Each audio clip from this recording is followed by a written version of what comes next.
Welcome back to Fire Emblem Path of Radiance. Last time we finally entered Gallia, got Alincia to the king only to find out that he can't really help her. So what do we do now? Well, this chapter's title doesn't seem that relevant, but it will be.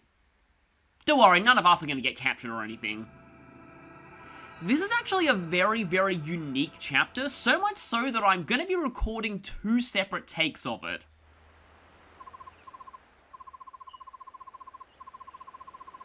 So here we are in the lodgings that were prepared for us over at Gallia. Now we have to head out to Benyon.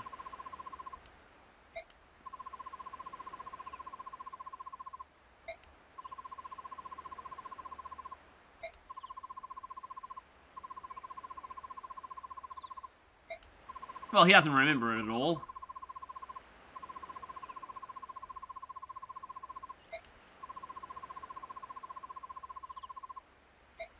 Yeah, he's already been told.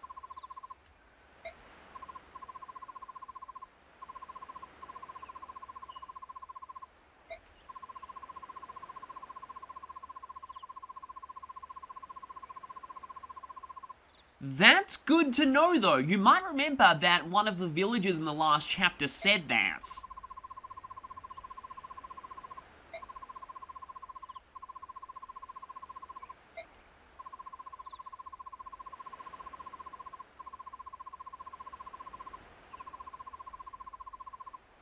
Totally not foreshadowing at all.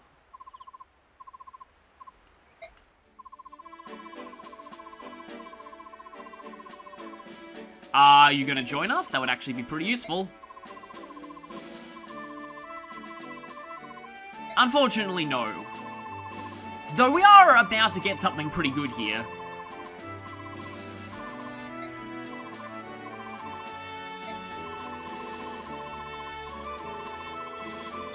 $20,000 gold. Remember when I said earlier that we have way more money than we'd ever know what to do with at one point? This is the start of that. From this point on, you pretty much never need to worry about money, even if you manage to spend all of this. From here on, we'll be getting gold just left, right, and center. The game kind of throws large sums of money at you pretty much constantly. It's kind of the opposite of Fate's Conquest in that regard. But at least the king's apologizing for not being able to provide the help that, he wished he could.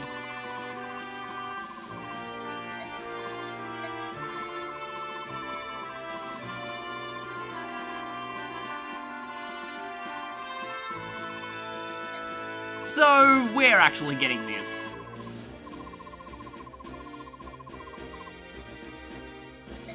Not really.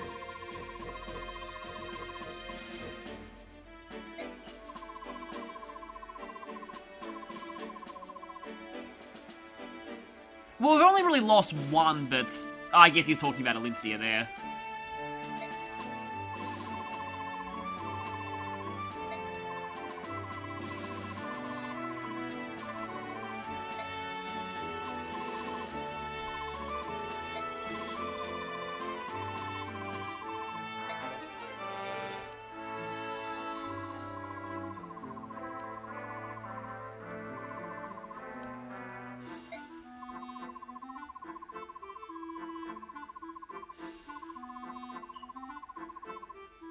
Ah, so that's what we need to do. That's gonna be pretty dangerous.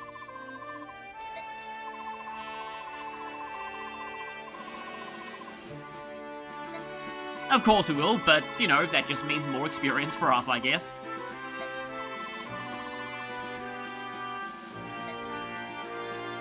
We're not gonna be short on soldiers for much longer, though.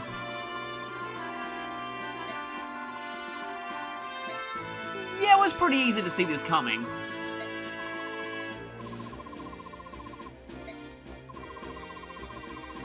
Yeah, she's probably a lot less happy than Mordecai to be joining us. Oh, she has a very good reason for that, but we shouldn't be too concerned about that for now.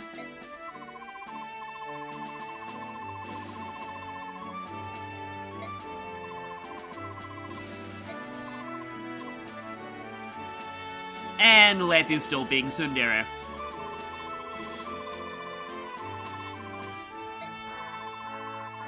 Ranulph is considerably less tsundere, but that also makes sense. I've always found that male cats are usually somewhat less on the tsundere side than female ones. So with all that out of the way, we have our next destination, we have a whole ton of money, we have 2 new recruits, and now it's finally time for the base. That extra 2,500 gold was from selling the red gem, obviously. And we spent just 20 more than that. Getting quite a bit of experience in that combat, only 200 bonus experience, and Titania was MVP again. We'll need to change that soon. And holy crap, look at that list of new allies. Yeah, so the game considers Leth and Mordecai to have joined in Chapter 9, but I consider them to not join until the start of Chapter 10, so I'm going to be giving their bios here at the base part. Any character that is first playable, or at least first in your army for the base, I'll be giving their bios at the base. And so I'll be doing that right now. First, here's Leth. Leth is the first Laguz character I'll be talking about. They suffer from a lot of limitations, but some of them still manage to be pretty useful. Leth is one of them. I'm listing the base stats here for both her human form and after transformation bonuses are applied. In this game, every different type of Laguz has its own set of transformation bonuses that work kind of like promotion bonuses. I've incorporated all of them into these bios. However, I've only listed average stats for their transformed state, because those are really the only ones that matter. The thing is though, average stats I find don't matter for Laguz all that much. They're more about immediate power than they are about long-term payoff. And immediate power sums up Leth pretty well. Her greatest asset is having a transform gauge that starts at 16. She'll start every chapter ready to transform. And her transformed state has movement on par with most promoted cavalry, so she can very easily get right into the fight. For this point in the game, and in fact for most of the game, her base stats are enough to carry her. She hits pretty hard with her strength stat and has enough speed to double most things. She also doesn't get hit very often. I find Leth tends to drop off stat-wise around chapter 21-22, and it's at that point that we'll get a second cat to replace her, so that's not really that big a deal. Even if you don't plan on taking her to the end, this game is very generous with deployment slots, so she can easily fit onto any team all through the mid-game. And like I said, her stats will carry her for most of that. Of course, she does suffer from one of the biggest problems of Laguz in general, lacking any kind of 1 to 2 range. And since she loses transform gauge for every enemy that attacks her, her enemy phase is not that great. All that said though, I still find Leth very useful for the mid-game. And here's Mordecai. Mordecai is a tiger, which in theory are meant to hit harder and tank hits better than cats. In practice though, I don't find Mordecai nearly as useful as Leth, at least not for raw combat. Leth is fast enough to double many things that he can't, which will mean that she does more damage in most cases, even with his higher strength stat, and Leth's strength and defense aren't that much lower than Mordecai's. I also find that Mordecai's stats tend to drop off a lot faster than Leth's do. A very old walkthrough I once read summed it up as you keep going through the game, Mordecai does less and less damage to enemies, and enemies do more and more damage to him. The biggest letdown though is that his transform gauge starts out at 0, which means he's useless in combat for the first few turns of every chapter. Add that all up, and Mordecai isn't that great in combat. But that doesn't mean he's not useful. If you ever have a filler deployment slot at any point in the game, I'd highly recommend slotting Mordecai in there, because Mordecai has great utility value in his starting skill, Smite. This acts like the shove command, except it pushes the target 2 spaces rather than 1. And Mordecai has an enormous amount of weight, even untransformed. Heck, he can actually shove most cavalry and even flyers while untransformed. Mordecai can save you a lot of time by smiting cavalry around, and because of that, he has excellent utility value. Even when you eventually get the Smite skill scroll, having 2 smiters on the map is also great. So yeah, Mordecai I find rarely helps out in combat, but he's great to have on the map regardless. Okay, with all that out of the way, finally we can... Okay, I should probably convoy that talisman. Might as well give the restore staff to Rice because he's the only one here who can use it. And yeah, I'd love to see just how close Mist is to her next staff rank, but nope, this game doesn't let you do that. As for everyone else, let's see. You need a new hand axe, actually. Also, we can put that arm scroll in the convoy. Wonder if... Actually, no, I might want to save that for the end of this chapter. We won't be needing this. We don't actually fight any mounted units in this chapter, I believe, so let's go ahead and take one of those. I think you're fine on other weapons. I'd like an extra steel sword for Ike, but for now, I think... You know what? Let's get rid of that armor slayer. It's not all that useful. Let's just go ahead and take that iron blade. Soren is... No, I think he's fine on weapons. As for everyone else, that hammer may be useful, but... I think we're mostly fine. Okay, that heal staff is running out. Might as well go to the shop and buy an extra healing staff for Mist. Even though she's nowhere near close to breaking her first one, because she's going to be stuck with regular heal staffs for a long time. Let's just check out what they're selling in the armory. They're selling iron blades for the first time, also slim lances, which are pretty weak but have a somewhat decent crit rate and are kind of light. In this game, light weapons aren't as useful because physical fighters grow past them pretty quickly. We can buy steel axes though, and you can buy thunder tomes. I might get a couple of extra steel axes, or just one. Also, let me just check if there's anything new at the forge. Yeah, we can forge slim weapons now. Can't forge hand axes yet. So, nothing new for everything else. We can forge slim weapons now, which means that, in the Japanese version, you could break the game at this point. Okay, award experience. I think for the most part, everyone is... Soren's pretty close to level up. Might as well get him over the edge there. Even though he's kind of over level for this point. Yeah, his level ups are starting to average out a little bit, but he was getting so good earlier on that I'm fine with that. As for everyone else... Yeah, I'm gonna need to shove a whole bunch of bonus experience into Mist. The one downside of leveling up a lot with bonus experience is you won't be getting any weapon ranks from it. And that's particularly harmful for Mist. Obviously. But I like to get Mist as many bonus experience levels as I can because I want her to be promoted for a bit later on.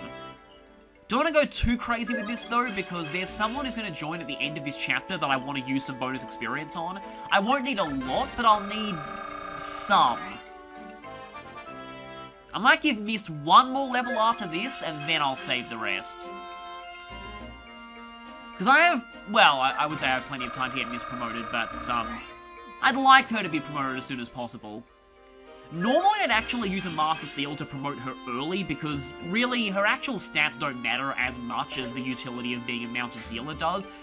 But I kind of need to save my Master Seals, because I may need to use them to promote Oscar and Boyd before a certain point. In fact, considering that I'll need to get Boyd to level 10 for that anyway, might as well finish that off here.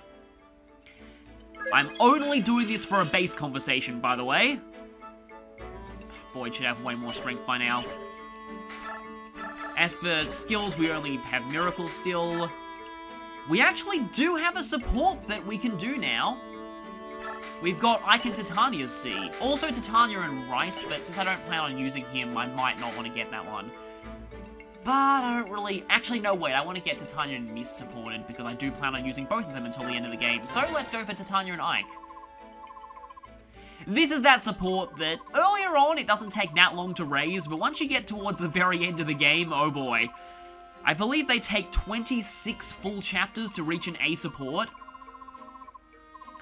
It's kind of crazy. I don't know, like, no other support in this game takes that long to raise. Anyway, I should probably focus on the dialogue here.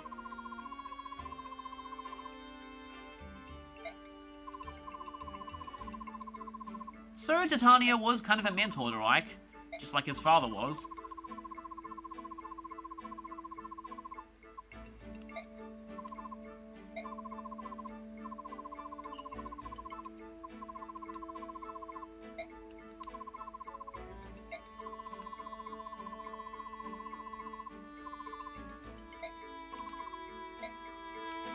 And so, teasing things to come. No backstory on Titania just yet. Don't worry though, even though I'll only be able to get her to be with Ike, we'll still get most of her backstory. Really, the final piece of the puzzle is just that she was in love with Grail, and I already explained that earlier. So now, some info conversations.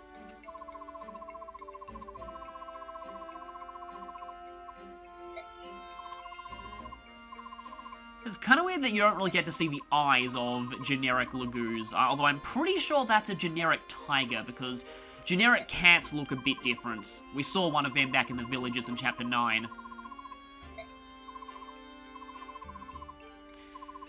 And some of them still aren't used to dealing with us.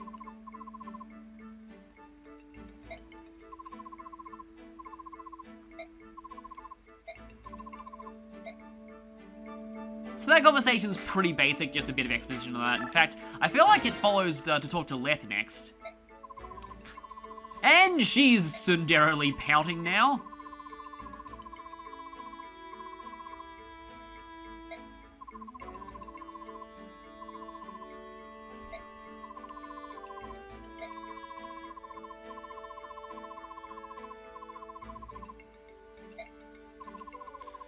Of course, one major downside of the fact that Lagoos only use their natural weapons is that they don't ever have 1 to 2 range, which is a major problem. Not even dragons have 1 to 2 range in this game, which changed in Radiant Dawn, though. This is a bit of an interesting detail, though.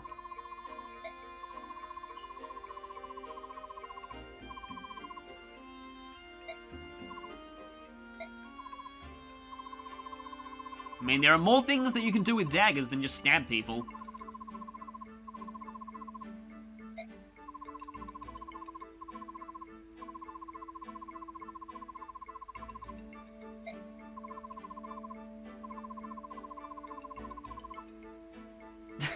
And she is going back into tsundere mode.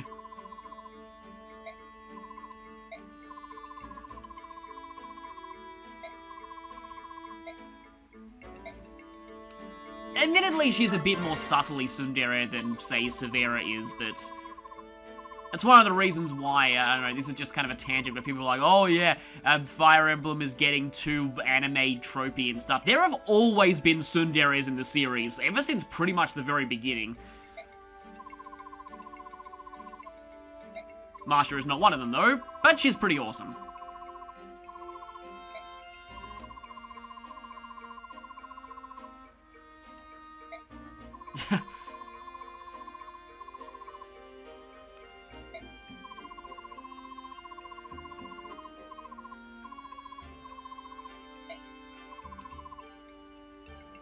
There aren't a lot of other Fire Emblem games I've found that give that much insight into the way being a member of a Pegasus Knight Corps is like.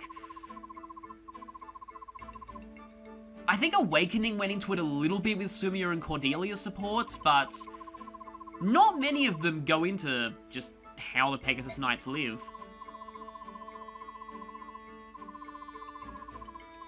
Yes, everyone is grateful that you're here, even though I'm not actually using you. I mean, I've used her quite a few times. The main reason I'm not is because I don't actually plan on using her in Radiant Dawn, so I just want to focus on people that I'm giving transfer bonuses to in this run. I will be using a flyer for this playthrough, though, don't worry. I do have a flyer in mind. But here's a bit more of Marsha's motivations.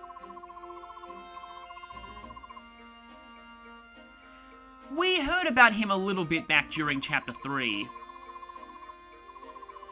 Oh, that's an understatement. Although this line I feel like might have been a bit of a mistranslation, because there's a point later in the game where they explicitly say that, at least one of their parents is still alive.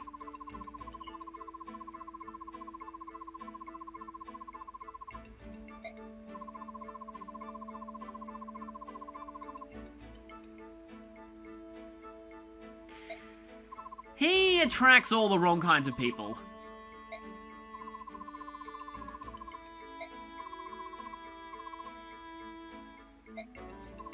I guess.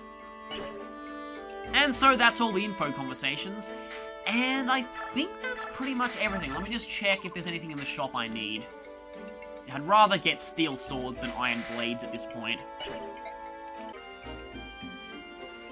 Okay, Thunder only has 3 weight. It's not that bad to give it to Soren. Oh yeah, also, okay, so something funny that people have pointed out. Thunder has 4 might, and the basic Wind Tome has 2. So, Wind is effective against flyers in this game, but all that means is, yay, it has equal might to Thunder. Yeah, Wind's might is just awful in this game, but Soren has enough magic to make it work. Okay, with that... yeah, I think we're pretty much set to go at this point.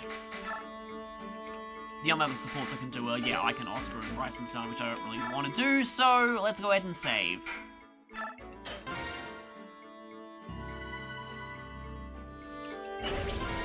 Now let's see what we'll be doing this chapter. First, we have another map screen.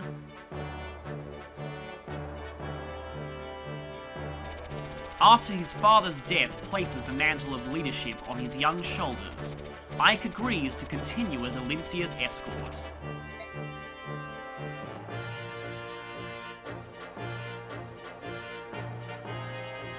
The company heads now for the Benyon Empire, the oldest and largest nation on the continent of Tellius. As Crimea is a former fiefdom of Benyon, the princess turns to them for succour. Much as a scared child returns to a parent. Many in Tellius believe that without Benyon's might and influence, Crimea's reconstruction will be nigh impossible. However, Benyon and Gallia have no diplomatic ties, and are further separated by an impassable mountain range. So the company is forced to return to Crimea, where they hope to locate a ship to carry them to Benyon.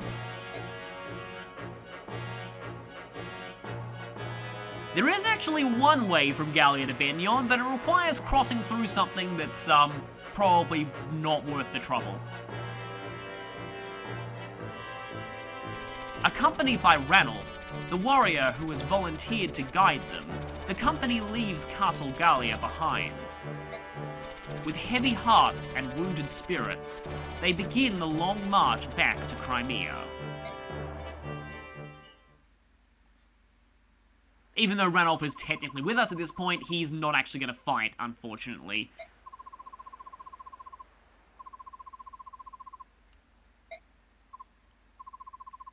So this is a bit of a diversion. However, it might help us in the long run.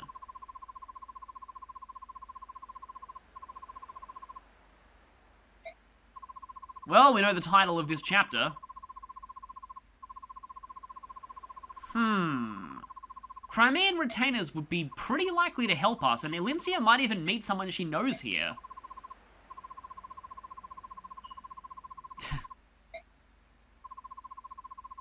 Ranulf has some great lines. And we're pretty undermanned at this point. We could use the extra help. So this chapter mainly exists to get you some new recruits after Shin and Gatry left, but I find that's pretty good from a gameplay standpoint. So we have another indoor map. And you might recognize someone the camera just panned over. Yeah, we're about to meet one of the most popular characters in this game.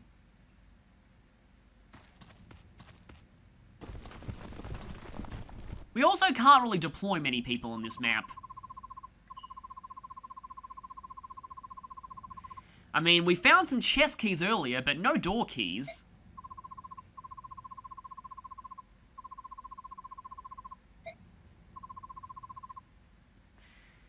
We could steal them or just kill someone and grab the keys off of them.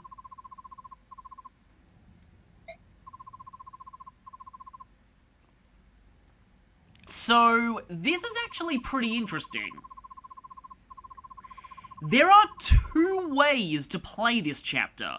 The first is just to play it the way you would play a normal chapter. The second is to do it as a stealth mission. Now, this method is really not recommended if you're new to this game, because it's very, very awkward to pull off. It does get you 700 bonus experience, though, if you complete the chapter without being seen.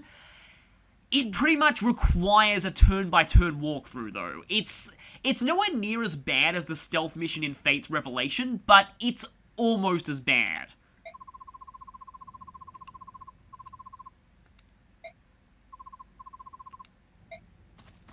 We might be having some help for that in a moment.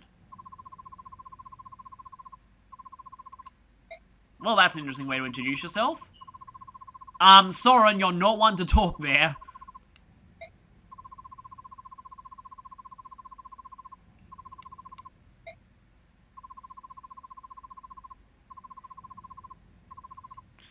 Yeah, you got here a bit late. Don't seem too fazed by that, though.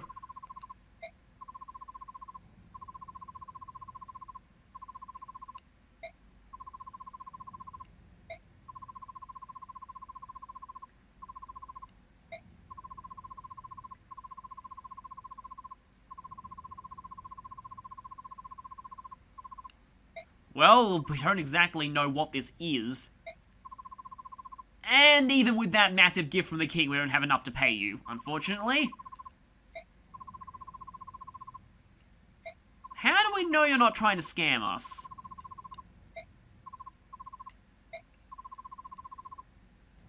And how do we know Ike's father hired you?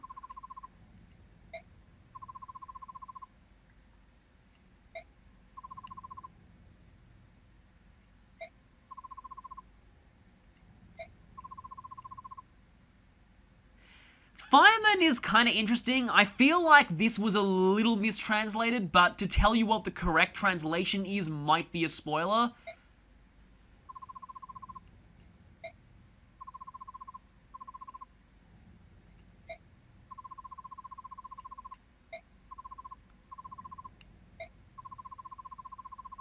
So this guy is actually going to charge you for every lock he opens, but we have so much money that it's really not much of an issue at all.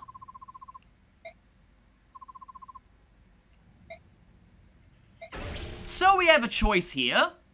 Sig Advice doesn't really do much except give you a little bit of extra dialogue, but I'm going to just show that anyway.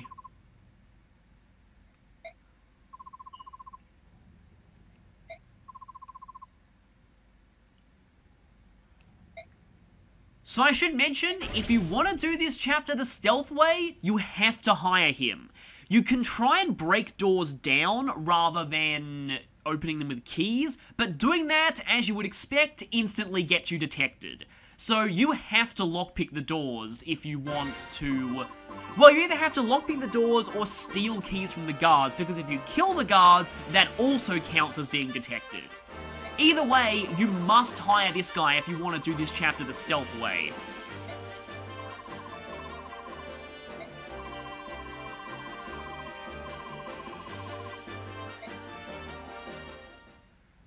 So now we've recruited our first thief, and unfortunately Ranulph isn't going to help us.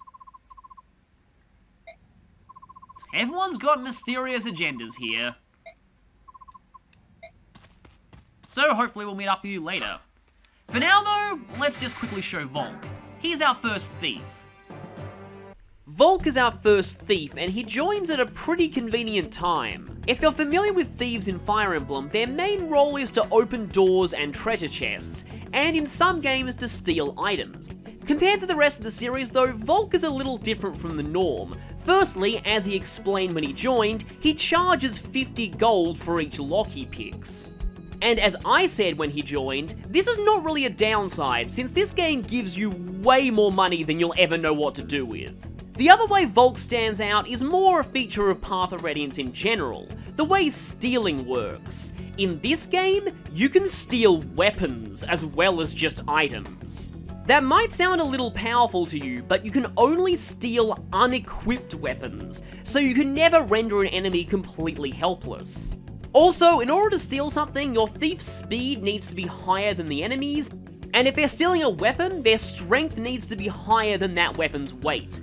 Overall, there aren't that many opportunities to steal weapons in this game, though one thing it really comes in handy for is stealing staves. Staves can never be equipped, so they can always be stolen. And later in the game, a lot of enemy healers carry physics staves.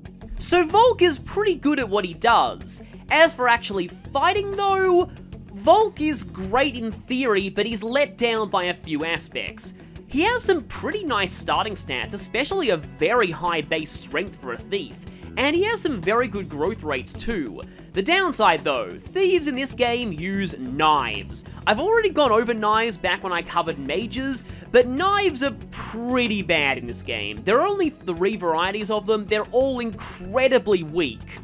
And they never get weapon triangle advantage, so even though Volk's strength is pretty decent, he won't be doing very much damage thanks to how bad his weapon type is. And that does really hold him back. Overall, Volk is great for stealing and opening locks, not so much for combat, even though it seems like he would be. If you want to use him though, you might want to get into level 20 before chapter 19. Just saying. Also, I guess something that I can quickly mention here, you can go back to the base on the preparation screen if you feel like there's something you forgot to buy or you want to bonus experience someone more. It's pretty useful. It's also the only way to give bonus experience to characters who join on the preparation screen. For example, Volk is actually here, and if I wanted to, I could give him some bonus experience. So keep that in mind. Whenever a character joins on the preparation screen, you can use bonus experience on them by going back to the base. However, notice how I don't have an info option?